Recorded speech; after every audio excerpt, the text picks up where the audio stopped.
Ipahayag mo, Maria, na si Kristo'y nabuhay na, libingan niya'y iyong nakita.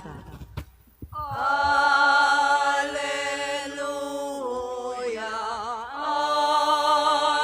Alleluia, Alleluia.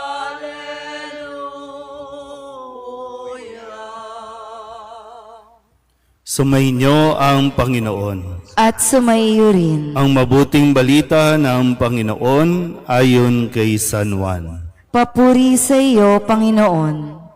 Madilim-dilim pa ng araw ng linggo, naparoon na si Maria Magdalena sa libingan. Naratnan niyang naaalis na ang batong panakip sa pinto ng libingan. Dahil dito, patakbo siyang pumunta kay Simon Pedro at sa alagad na mahal ni Jesus at sinabi sa kanila, "Kinuha sa libingan ang Panginoon at hindi namin alam kung saan dinala." Si Maria ay nakatayong umiiyak sa labas ng libingan. Yumuko siya at tumingin sa loob. May nakita siyang dalawang anghel na nakaupo sa pinaglagyan ng bangkay ni Jesus. Ang isa'y sa gawing ulunan at ang isa namay sa paanan. Tinanong nila si Maria, "Ale, bakit kayo umiiyak?" Sumagot siya, "Kinuha po nila ang aking Panginoon at hindi ko alam kung saan nila dinala." Lumingon siya pagkasabi nito at nakita niya si Jesus na nakatayo roon. Ngunit hindi niya nakilalang si Jesus iyon. Tinanong siya ni Jesus, "Bakit ka umiiyak? Sino ang hinahanap mo?" Akala ni Maria'y siya ang tagapag-alaga ng halamanan, kaya't sinabi niya, "Ginoo, kung kayo po ang kumuha sa kanya, ituro ninyo sa akin kung saan ninyo dinala at kukunin ko." "Maria," ani Jesus. Umarap siya at kanyang sinabi, "Rabboni," ibig sabihin, Guro. "Huwag mo akong hawakan, sapagkat hindi pa ako nakapupunta sa Ama," wika ni Jesus. "Sa halip, pumunta ka sa aking mga kapatid at sabihin mong, aakyat ako sa aking Ama at inyong Ama, sa aking Diyos at inyong Diyos." Kaya't si Maria Magdalena'y pumunta sa mga alagad at sinabi, "Nakita ko ang Panginoon."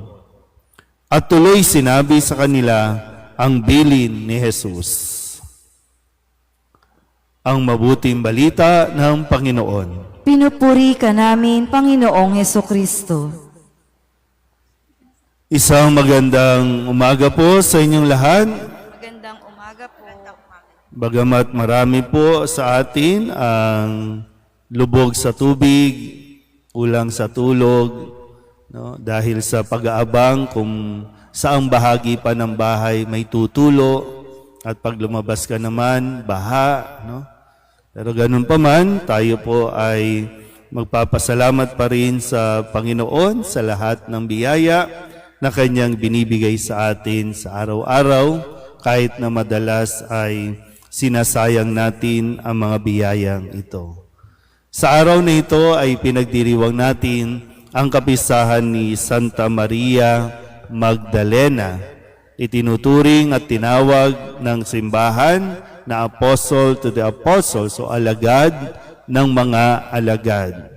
At base sa mga kwento sa ating Ebanghelyo ay sa kanya pinalayas o pinaalis ni Jesus ang 7 demonyo sa kanya. No? 7 demonyo na sumasagisag din sa yung 7 capital sins, no, na nasa atin.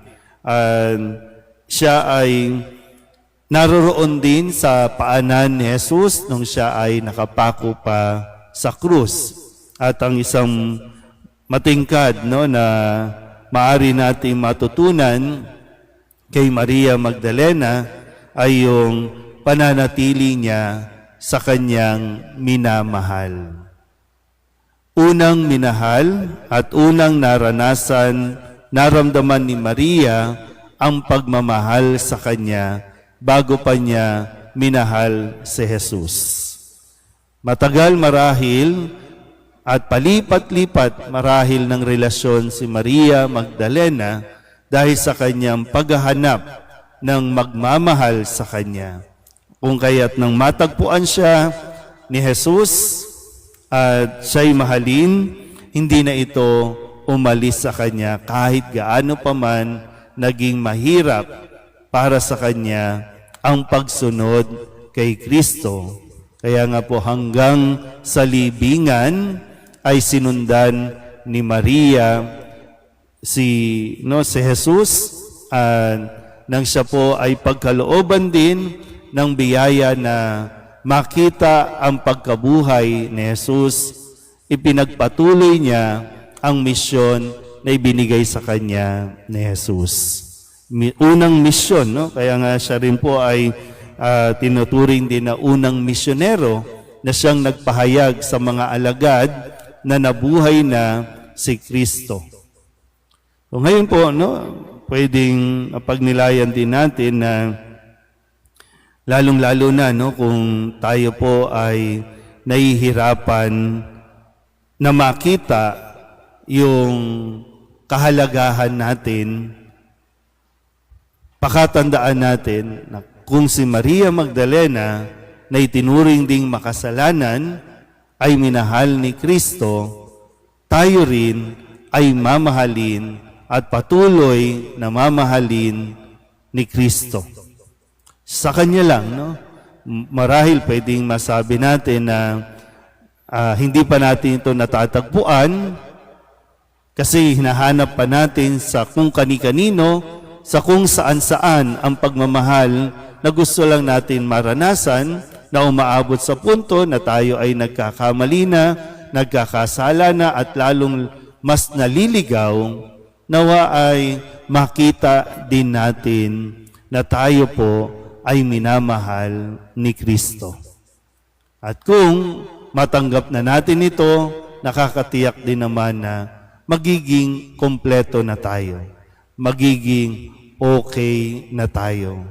Na parang ang pagmamahal ni Jesus ay sapat para tayo makadama ng kapanatagan sa ating kalooban. Hanggat hindi natin ito nakikita, kung ano-ano ang gagawin natin at kung saan-saan tayo mapapadpad sa paghahanap lang ng pagmamahal.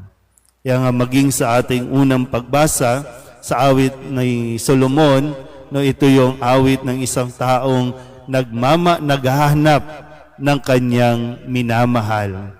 At nang masumpungan nito, naging masaya at matiwasay ang kanyang pang-araw-araw na buhay.